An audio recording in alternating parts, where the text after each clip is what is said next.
सभी भक्तों को मेरा जय श्री राम। जैसा कि हम तुलसीदास कृत विनय पत्रिका का श्रवण कर रहे हैं, अब तक हमने पद क्रमांक 133 तक सुन लिया है। अब आगे। हे नाथ, मैं तुम्हारे इसी स्वभाव को जानकर द्वार पर पड़ा हुआ बार बार पुकार रहा हूँ कि हे प्रभु, तुम दुख, नम्रता और दीनता सुनाते ही सारे संकट हर लेते हो। जब रावण के भय के मारे इंद्र, कुबेर आदि लोकपाल डरकर शोक से व्याकुल हो गए थे, तब हे कृपालु, तुमने क्या सुनकर संकोच से नर शरीर धारण किया था? यह समझ में नहीं आता कि जो विश्वामित्र, अहिल्या और जनक चिंता की अग्नि में जले जा रहे थे, वे किस साधन से शीतल हो गए। गुह, निषाद, पक्षी, जटायु, शबरी आदि स्वभाव से ही तुम्हारे चरण कमलों में रत नहीं थे, किंतु हे नाथ, तुम्हारे सामने आते ही बुरे बुरे वृक्षों में भी अच्छे अच्छे फल लग गए। भाव यह है कि निषाद, शबरी आदि पापी भी तुम्हारी शरणागति से तर गए। अपने अपने भाई के साथ शत्रुता करने से सुग्रीव और विभीषण बड़े भारी दुख से गले जाते थे। हे राम जी, तुमने किस सेवा से रीझकर उन्हें भरत जी के समान मान लिया। हनुमान जी तुम्हारी सेवा करते करते तुम्हारे ही समान हो गए। हे राम जी, उन हनुमान जी का नाम लेते ही तुम सब पर भली भांति प्रसन्न हो जाते हो। यह सब क्यों हुआ? दुख, नम्रता और दीनता के कारण ही तुमने ऐसा किया।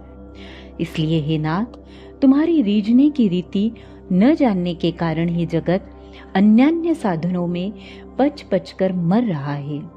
तुम दुखियों, नम्रों और दीनों पर प्रसन्न होते हो।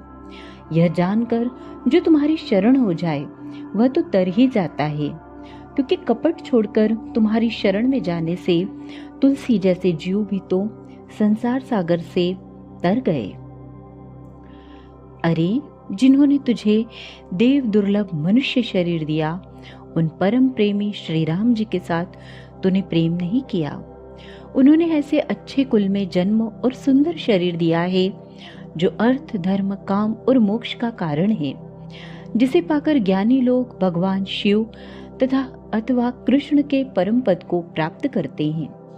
फिर यह भारतवर्ष देश, पास ही देव नदी गंगा जी कैसा सुंदर स्थान है, साथ ही सत्संग भी उत्तम है। इतने पर भी अरे कायर, तेरी कुबुद्धि के कारण इन सब साधनों की कल्पिता भी जन्म मरण रूपी विषैले फल फला चाहती है। अर्थात इतने सुंदर साधनों को पाकर भी तू अपने बुद्धि दोष से इनका दुरुपयोग ही कर रहा है। अब भी समझ ले, मन लगाकर परमार्थ की बात सुन। वह बात कल्याण करने वाली है और इस संसार में भी उससे अपना स्वार्थ सिद्ध होता है। यदि तुझे स्वार्थ ही अच्छा लगता है, विचार कर वह कौन है जिससे स्वार्थ प्राप्त होगा और जिसे वेद गाते हैं, अर्थात राम जी ही हैं। अरे दुष्ट, देख, विषय रूपी सांप के साथ खेलना छोड़ दे। उस स्वामी को पहचान जिस सब में रमने वाले आत्मा रूपी राम के प्रेम के कारण ही पिता, गुरु, स्वामी, शरीर, पुत्र, सेवक, मित्र आदि सब प्रिय जान पड़ते हैं। उस अहेतुक हित करने वाले परम सुहत प्रभु को तूने नहीं पहचाना। वह तेरा हितकारी प्रभु हरि दूर नहीं है, तेरे हृदय में ही है।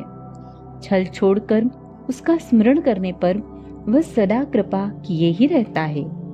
भाव यह है कि परमात्मा हृदय में तो अवश्य है, किंतु बीच में कपट का पर्दा पड़ा है।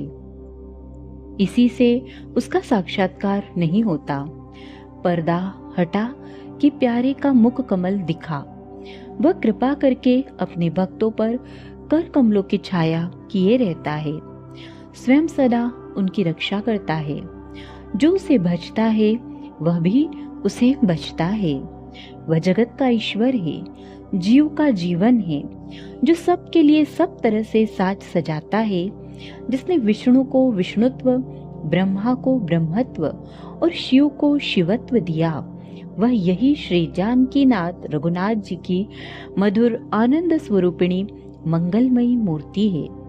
यद्यपि वो बहुत ही बड़ा स्वामी है, सभी का अधीश्वर है, तथापि वह महान सुशील, सुंदर और सरल है।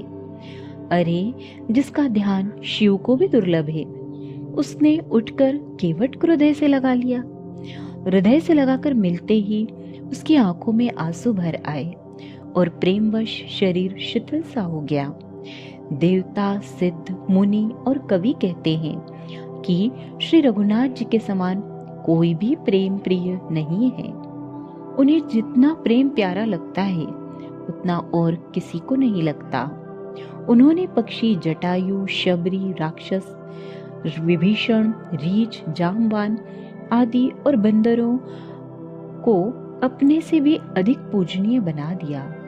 अब शील की ओर देखिए, इतने पर भी वे जब उन लोगों द्वारा की हुई सेवा याद करते हैं तब संकोच के मारे मन ही मन गड़े से जाते हैं। प्रभु श्री राम जी का जो शील स्वभाव मैंने कहा है, उसे जब तू अपने हृदय में लावेगा तब तेरी सारी चिंताएं मिट जाएगी और प्रभु रामचंद्र भी मन में प्रसन्न होंगे। अरे, श्री रघुनाथ जी तो तभी प्रसन्न हो जाएंगे जब तू हाथ जोड़कर मस्तक नवा देगा। तुलसीदास तो उसी क्षण जन्म और जीवन का फल पा जाएगा, अर्थात तुझे श्री राम जी दर्शन देंगे। तू राम नाम का जप कर, राम को प्रणाम कर, उनके गुण समूहों का कीर्तन कर और हृदय में श्री राम जी को विराजित कर तथा अपने मन को जगदीश श्री रामचंद्र जी के चरण कमलों में नित्य निवास करने वाला भ्रमर बनाकर पृथ्वी पर निर्भर विचरण कर।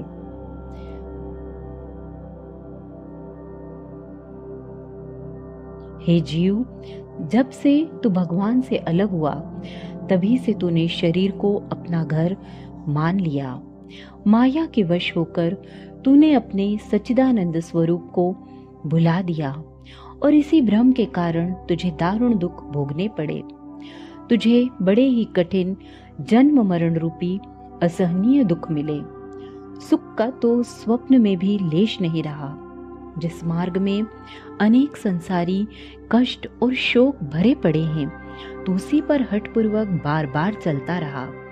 अनेक योनियों में भटका, बूढ़ा हुआ, विपत्तियां सही, मर गया। पर अरे मूर्ख, तूने इतने पर भी श्रीहरि को नहीं पहचाना। अरे मूढ़, विचार कर देख, श्री राम जी को छोड़कर किसी ने क्या कहीं शांति प्राप्त की है? हे जीव, तेरा निवास तो आनंद सागर में है, अर्थात तू आनंद स्वरूप ही है, तो भी तू उसे भुलाकर क्यों प्यासा मर रहा है? तो विषय भोग रूपी मृग जल को सच्चा जानकर उसी में सुख समझकर मग्न हो रहा है, उसी में डूबकर नहा रहा है और उसी को पी रहा है। परंतु उस विषय भोग रूपी मृग तृष्णा के जल में तो सुख रूपी सच्चा जल तीन काल में भी नहीं है।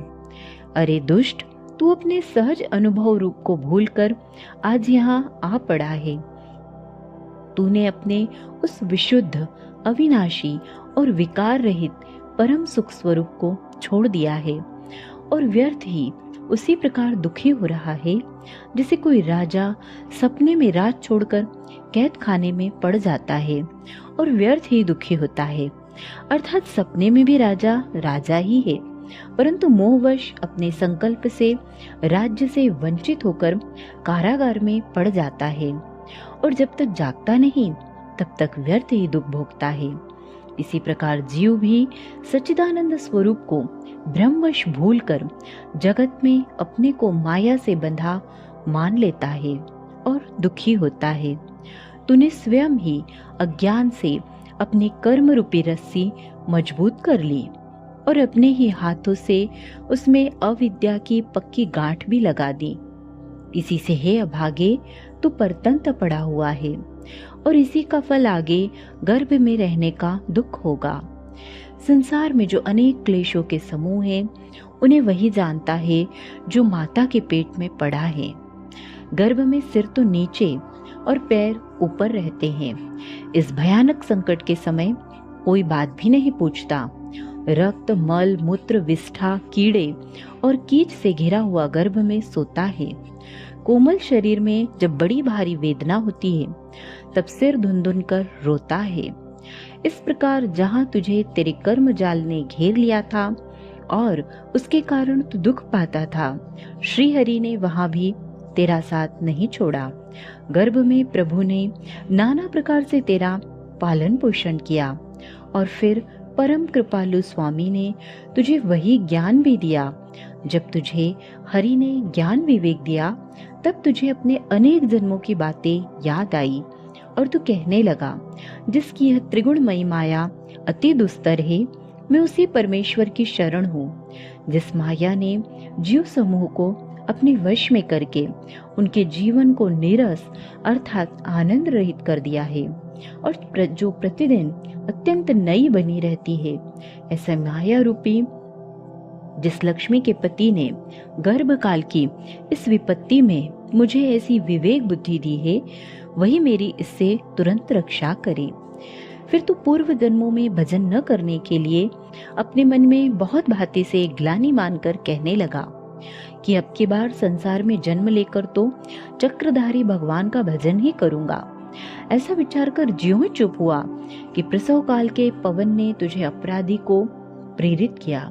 उस अति प्रचंड वायु के द्वारा प्रेरित होकर तूने जन्म के समय नाना प्रकार के कष्टों को सहा। उस समय उस भयानक कष्ट की आग में तेरा ज्ञान, ध्यान, वैराग्य और अनुभव सभी कुछ जल गया, अर्थात मारे कष्ट के तू सब भूल गया। अत्यंत कष्ट के कारण तू व्याकुल हो गया और थोड़ा बल होने से एक क्षण भी तुझसे बोला नहीं गया। उस समय के तेरे दारुण दुख को किसी ने न जाना। उल्टे सब लोग पुत्र होने के आनंद में हर्षित होकर गाने लगे। फिर बचपन में तूने जितने महान कष्ट पाए वे इतने अधिक हैं कि उनकी गणना करना असंभव है। भूख, रोग और अनेक बड़ी बड़ी बाधाओं ने तुझे घेर लिया, पर तेरी माँ को तेरे इन सब कष्टों का यथार्थ पता नहीं लगा। माँ यह नहीं जानती कि बच्चा किस लिए रो रहा है, इससे वह बार बार ऐसे ही उपाय करती है जिससे तेरी छाती और भी अधिक जले, जिसे अजीर्ण के कारण पेट दुखने से बच्चा रोता है, पर माता उसे भूखा समझकर और खिलाती है, जिससे उसकी बीमारी बढ़ जाती है। शिशु, कुमार और किशोरावस्था में तू जो अपार पाप करता है उसका वर्णन कौन करे। अरे निर्दय, महादुष्ट, तुझे छोड़कर और कौन ऐसा है जो इन्हें सह सकेगा। जवानी में तू युवती स्त्री की आसक्ति में फंसा, तब तो महान अज्ञान और मद में मतवाला हो गया। उस जवानी के नशे में तूने धर्म की मर्यादा छोड़ दी और पहले गर्भ में और लड़कपन में जो कष्ट हुए थे उन सब को भुला दिया और पाप करने लगा। पिछले कष्ट समूहों को भूल गया। अब पाप करने से आगे तुझे जो संकट प्राप्त होंगे, अरे उन पर विचार करके तेरी छाती नहीं फट जाती, जिससे फिर गर्भ के गड्ढे में गिरना पड़े, संसार चक्र में आना पड़े। तू बारंबार वैसे ही कर्म किए जिससे जिस शरीर का परिणाम मरने पर कीड़ा, राख या विष्ठा होगा, कब्र में गाड़ने से सड़कर कीड़ों के रूप में बदल जाएगा, जलाने पर राख हो जाएगा, या जीव जंतु खा डालेंगे तो उनकी विष्ठा बन जाएगा। उसी के लिए तू सारे संसार का शत्रु बन बैठा। पराई स्त्री और पराये धन पर प्रीति और दूसरों से द्रोह, यही संसार में नित्य नया बढ़ता गया। देखते ही देखते बुढ़ापा पहुंचा, जिसे तूने स्वप्न में भी नहीं बुलाया था। उस बुढ़ापे का हाल कहा नहीं जाता, उसे अब अपने शरीर में प्रत्यक्ष देख ले। शरीर जर्जर हो गया है, बुढ़ापे के कारण रोग और शूल सता रहे हैं, सिर हिल रहा है, इंद्रियों की शक्ति नष्ट हो गई है। तेरा बोलना किसी को अच्छा नहीं लगता। घर की रखवाली करने वाला कुत्ता भी तेरा निरादर करता है, अथवा कुत्ते से भी बढ़कर तेरा निरादर होने लगा है। कुत्ते को दूर से रोटी फेंकते हैं पर उसे समय पर दे तो देते हैं। तेरी उतनी भी संभाल नहीं। अधिक क्या, तू खाने पीने तक को नहीं पाता। बुढ़ापे में ऐसी दुर्दशा होने पर तुझे वैराग्य नहीं होता? इस दशा में भी तू तृष्णा की तरंगों को बढ़ाता ही जाता है। ये तो तेरे एक जन्म के कुछ थोड़े से कष्ट गिनाए गए हैं। ऐसे अनेक बड़े बड़े जन्मों की सबकी कथा तो कौन कह सकता है। सदा चार खानों पिंडज, अंडज, स्वेदज, उद्भिज में घूमना पड़ता है। अब भी तो मन में विचार नहीं करता। अब भी विचार कर अज्ञान को छोड़ दे और भक्तों को सुख देने वाले भगवान श्री राम जी का भजन कर। वे दुस्तर भवसागर के लिए जहाज रूप हैं। तू उन सुदर्शन चक्र धारण करने वाले देवपति भगवान का भजन कर। वे बिना ही हेतु दया करने वाले हैं, बड़े ही उदार हैं और इस अपार माया से तारने वाले हैं। वे मोक्ष के, संसार के, लक्ष्मी के और इन प्राणों के नाथ हैं एवं मुक्ति के कारण हैं। श्री रघुनाथ जी की भक्ति सुलभ और सुखदायिनी है। वह संसार के तीनों ताप, शोक और भय को हरने वाली है। किंतु वह भक्ति सत्संग के बिना प्राप्त नहीं होती और संत तभी मिलते हैं जब रघुनाथ जी कृपा करते हैं। जब दीन दयालु रघुनाथ जी कृपा करते हैं तब संत समागम होता है। जिन संतों के दर्शन, स्पर्श और सत्संग से पाप समूह समूल नष्ट हो जाते हैं, जिनके मिलने से सुख दुख में समबुद्धि हो जाती है, अमानिता आदि अनेक सद्गुण प्रकट हो जाते हैं तथा भली भांति परमात्मा का बोध हो जाने के कारण मद, मोह, लोभ, शोक, क्रोध आदि सहज ही दूर हो जाते हैं। ऐसे साधुओं का सेवन करने से द्वैत का भय भाग जाता है।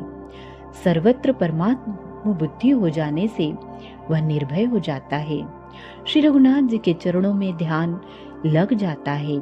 शरीर से उत्पन्न हुए सब विकार छूट जाते हैं और तब अपने स्वरूप में, आत्म स्वरूप में प्रेम होता है।